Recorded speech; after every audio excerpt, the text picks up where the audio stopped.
बागेश्वर वाले बाबा के नाम से मशहूर धीरेन्द्र कृष्ण शास्त्री की खुल गई पोल। कार्यक्रम में हजारों लोगों के सामने खोला कच्चा चिट्ठा। बार हमारी रावण से बात हुई, हमने कहा क्यों दशानंद जी माय डियर कैसे हो।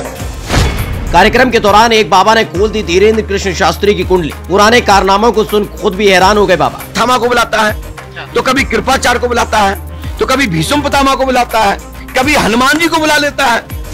दूसरों को भविष्य बताने वाले का इतिहास जब भक्तों के सामने खुला तो धीरेन्द्र कृष्ण शास्त्री के साथ साथ भक्त भी रह गए हैरान। रावण ने भी हमसे बुंदेली में बात की, हम तो ठीक है भैया, साउंड में फटर फटर हो गो। हमने कहा भाई साहब दसई मौ से बोल रहे का। खुद को बागेश्वर वाले बाबा कहलवाना इनको पसंद है। लोगों की परेशानी के नाम पर मजमा जमाना इनका काम है। सबके सामने पुरुष, महिला या बच्चों का मजाक उड़ाना इनको अच्छा लगता है। लेकिन आज हम आपको दिखाने जा रहे हैं कि जब बागेश्वर धाम वाले बाबा यानी कि धीरेन्द्र कृष्ण शास्त्री का पूरा कच्चा चिट्ठा उनके ही सामने भरी भीड़ में खुल गया तो हर कोई कैसे सन्न रह गया। धीरेन्द्र कृष्ण शास्त्री के कारनामे सुनकर आप ही माथा पीटने लगेंगे, क्योंकि धर्म के नाम पर जो धंधा चलाया जा रहा है उसकी बानगी ये है कि एक बार इन्होंने रावण को ही फोन लगा दिया था। उसमें दावा किया था कि एक बार हमारी रावण से बात हुई फोन पर। अब ये मत पूछना कि नंबर क्या था, हुई तो हुई। हमने कहा क्यों दशानंद जी माय डियर कैसे हो। उन्होंने कहा हेलो बागेश्वर वाले बाबा बोल रहे हो। हमने कहा हाँ जी कैसे हो। हमने बुंदेली में बात की और रावण ने भी हमसे बुंदेली में बात की। रावण ने कहा ठीक है भैया, हद तो ये हो गई कि साउंड में फटर फटर हो गो। हमने कहा भाई साहब 10 मुंह से बोल रहे हो का। सनातन संस्कृति और हिंदू धर्म का मजाक बनवाने वाले इस बाबा को लेकर साधु संतों में गुस्सा देखने को मिल रहा है, क्योंकि जो काम असंभव है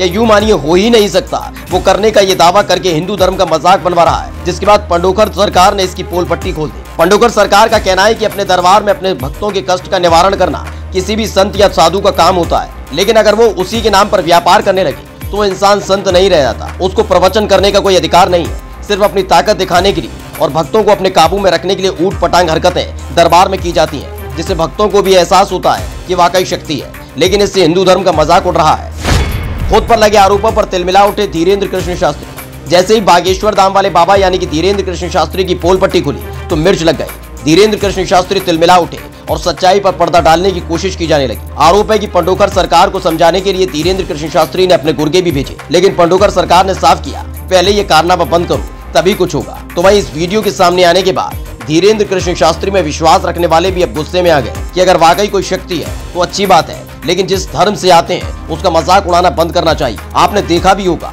कि लोगों में दिनों दिन धीरेन्द्र कृष्ण शास्त्री को लेकर क्रेज बढ़ता जा रहा है। अपनी तमाम समस्याओं को लेकर लोग इनके दरबार में पहुंचते हैं। ये धीरेन्द्र कृष्ण शास्त्री हाथ में कलम लेकर कागज पर पहले ही कुछ लिख लेते हैं और जब वो इंसान इनके सामने परेशानी बताने आता है तो उसकी परेशानी बताने से पहले ही सब कुछ बता देते हैं। लेकिन अपने पुराने कारनामों को सुनकर एक खुद ही शर्मसार हो रहे हैं कि सिर्फ अपनी पॉपुलैरिटी बढ़ाने के लिए सारी हदें पार कर दी गई। बागेश्वर धाम वाले बाबा धीरेन्द्र कृष्ण शास्त्री की इन हरकतों पर आपका क्या कहना है, कमेंट करके जरूर बताएं और पेज को लाइक और सब्सक्राइब करना न भूलें। Special desk India 7 now.